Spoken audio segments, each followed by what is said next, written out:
man xaw ma lu muy signifié mais xam naa ne yu bëree ngi ci. yooyu yëpp nga gis ñu koy joué ci ay film di ko wane ci ay dessin di ko dem ba France ba jàng seen xale criminaliser ko est-ce que réglé na ko nga yaakaar. mais mënu koo mondialisation c'est que yooyu mënu koo réglé gis nga afam yoo xamante ni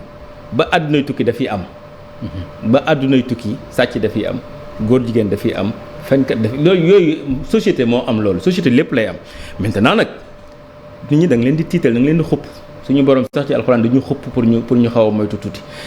borom kër yi famille yi bu ñu dajaloo ne dañu sàmm dafa am loo xamante ni mi ngi ñëw nañ ko carte mais est-ce que xupp boobu du am inconvénient par exemple tey ñu bëri ñi nga xam ni am nañ exil. lan la ñuy wax que suñu dëkk lii la ñuy def góor jigéen dañuy dóor dañuy rey dañuy tëj. man bëgg naa nañ daw dem mais yow yaa déglu sa dëkk gis nga président boo xoolee tey àdduna bi nu mu demee nii ba nga xamante ni xëy na mën naa am impact yi ci kanam tuuti. ñii am asile laa bëgg a wax quand même. moom laa wax dama ne boo xoolee tey àdduna bi. xam nga fi ñu ne ni prix yaa ngi yokk te xëy na mën na gën a yokk bu conflit Russie bi ak Ukraine continuer ndax pétrole beeg gaz bu yokkee moom lépp a yokk mais Russie dafa am yoo xamante ni da koy bañ pourtant mi ngi ci concert monde bi mais dafa am yoo xamante ni dëkk da ngay mën a déglu sa waa dëkk.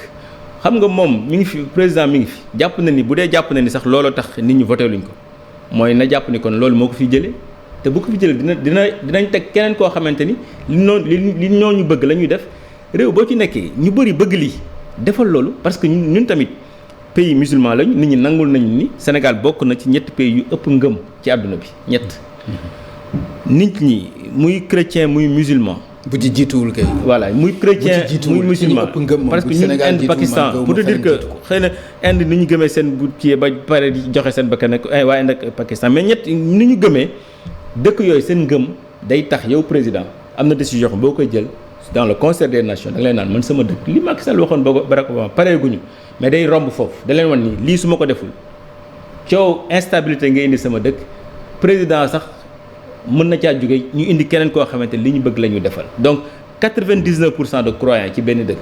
te loolu dafa baaxul ci réew. man ay waxi homosexuel yu demee noonu wax dëgg yàlla man je me dis que un président da koy régler et on passe à autre chose. Voilà professeur ci point boobu concernant ànd sàmm jikko yi seen xeex ak yéene bi ñu amoon assemblée nationale sottiwul gis nga rassemblement bi ñu def la fois passée mel na ni ci ñoom sax annoncé nañu la couleur pour dem assemblée nationale ci législative yi nan nga gisee combat boobu. waaw man maa ngi ciy doog a wax sax ñu ngi ciy doog a laaj d'abord ay sénégalais lañ. tout le temps dama koy wax sax dama naan suñu texte constitutionnel yi dañu ciy fàtte di wax ne nous sommes des républiques africaines. loolu am na solo parce que constitution miroir magique la boo ko xoolee war nga xam suñu trajectoire ak suñu identité. Allemagne moom moo créé la notion d'identité constitutionnelle xam nga lu tax ñu créé ko. seeni juge ñoo ko créé teg ko. ne lépp li nga xamante ni Union européenne daf ko jël te ñun méngoowul ak sunu doxin ñun duñ ci ànd parce que sunu identité constitutionnelle day doon bouclier day doon barrière. France 2004 seen conseil constitutionnel taxaw moom it ni ñun sunu identité constitutionnelle mooy lan lépp li nga xamante ni nii bokkul ci ñun même bu ñu ko Europe buggee teg identité constitutionnelle boobu la ñuy brandir faxas ko teg ko fële. Xaadim ni mu ko waxee ñun dañu am au-delà bu ñu nekkee sax ay jullit suñuy valeur te les valeurs culturelles dañu ko inscrire dans le préambule de la constitution du Sénégal kon dama jàpp ni gouvernants yi ñi nga xam ne ñoo jiite réew mi dañuy déglu askan bi ci loolu parce que dama jàpp ni. mais au-delà de criminaliser ko est-ce que. loi amul loi bu ci. man dama bëgg a wax rek mu leer. waaw parce que déjà lii nga xamante ni mooy acte contre nature. loi bi teg na daan. ok. ko def mais aussi am na loo xamante ni débat la mais man dama bëgg débat bi ñu teg ko sur un débat civilisé pour que sénégalais yi mën a waxtaan comme Khadim ni mu ko waxee am na solo parce que man question boo xamante ne la waroon nañ ci toog débattre ci romb ko ñu jël bu ñu waree jël des mesures mais loolu yëpp li ko indi mooy man dama jàpp ni président waxam leerul aussi te loolu problème bi c'est conseillé la parce que Barack Obama bi mu ñëwee fii Sénégal il a tenu un langage constitutionnel au président de la République xam nga Hans Kelsen c'est l'un des plus grands juristes dafa ne la démocratie sa nature et sa valeur deux types de règles ñoo koy dox la liberté et l'égalité bi mu ñëwee fii daf ni ko man égalité laa gëm Cour suprême sax wax na sur les droits des homosexuels soo kiwee donc il tenait un discours constitutionnel mais président daf ne ko ñun le Sénégal n'est pas prêt mais mën nañ ne kii n'est pas prêt se prépare donc loolu du langage bi dañu war a wax ne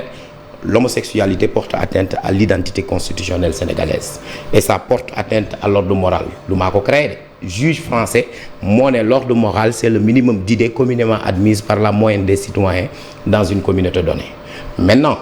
problème bi nag fan la criminalisation bi man en tant que juriste soo ma laajoon dama ni man gisuma yoon boobu xam nga lu tax ban yoon nga gis parce que c'est une disposition superfétatoire c'est-à-dire maanaam loo xamante ni redondance la parce que su fekkee acte contre nature déjà pénaliser nga ko maanaam ku ko def ñu teg la ay daan nañu dem ca constitution ba ñu def fa ne dëkk bii ñuy wax Sénégal ñi nga xamante ne ñoo fi mën a takk sëy mën a nekk góor ak jigéen la maintenant loi warul dem vers l'excès dafa war a maintenir équilibre aussi parce que man dama jàpp ni loolu il faut ñu waxtaan ci parce que bu fekkee dañu bëgg a dugal lépp ci code pénal bi mënta nekk donc il faut ñu xool parce que man li tax man France ba mu fay am fa la ma fekkoon man doon jàngale ñoom dañoo fàtte woon a bind seen constitution ni mariage góor ak jigéen la bi ñu ñëwee François Hollande bëgg ko indi plus de 175 professeurs de droit ki ma jàngal sax ci la bokk ñoo xam ni donc voilà ni ko lii mënta ne ba mu demee mu forcé conseil constitutionnel leen constitution bi de bind ko loi la woon loi dañ koy dindi donc pour man la sécurité dans la constitution la loolu d'ailleurs moom la Hongrie def ak yeneen pays mais boobu bëggee dem ci lu code pénal bi nag loolu ça va être très compliqué beneen bi ci des mooy aussi bu fekkee dañu bëgg a lutter contre l'homosexualité ñi nga bëgg a teg ay daan yu metti yu yokk nga bëgg leen yóbbu kaso aussi xam nañ ni loolu dafay développer donc kon yooñu régler woo problème da nga ko déplacer donc moo tax ma ne il faut ñu waxtaan mais ñu dem sur un principe que l'homosexualité porte atteinte à l'identité constitutionnelle sénégalaise maintenant aussi bu ñu fàtte ni constitution bu Sénégal dafay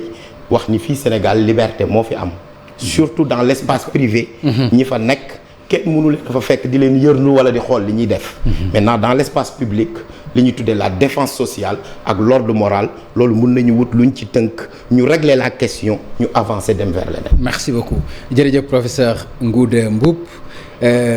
jërëjëf professeur docteur Khadim Bamba